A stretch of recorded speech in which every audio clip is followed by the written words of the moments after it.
ইরানের পারমাণবিক ইস্যুতে তেহরানের সঙ্গে আলোচনা চালিয়ে যাচ্ছে ওয়াশিংটন। এমন পরিস্থিতিতে মধ্যপ্রাচ্য সফরে মার্কিন প্রেসিডেন্ট ডোনাল্ড ট্রাম্প তেহরান প্রশাসনকে দুর্নীতিগ্রস্ত এবং অকার্যকর বলে আখ্যা দিয়েছেন। ট্রাম্পের এমন মন্তব্যের জবাব দিয়ে শনিবার ইরানের সর্বোচ্চ নেতা আয়াতুল্লাহ আলী খামেনি বলেন, ট্রাম্প শান্তির কথা বলে ধ্বংসযজ্ঞ চালাচ্ছে।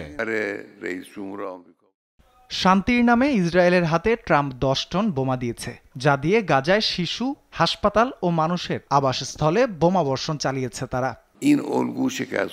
খামেনির কথা শুনে ইসরায়েলের বিরুদ্ধে নিন্দার জানান দেন সমর্থকরা।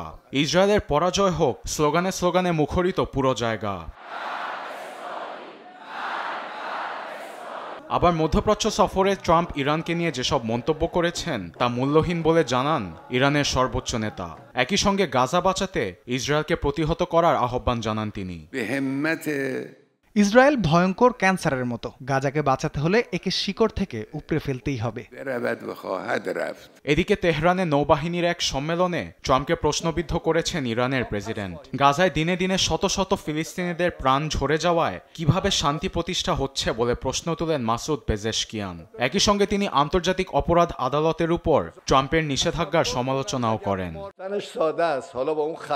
এমন উত্তেজনায় দুদেশের মধ্যকার আলোচনা নিয়ে দেখা দিয়েছে শঙ্কা। 4 দফা বৈঠকের পরও যুক্তরাষ্ট্রের সঙ্গে কোনো রকম সমঝোতায় পৌঁছাতে পারেনি ইরান।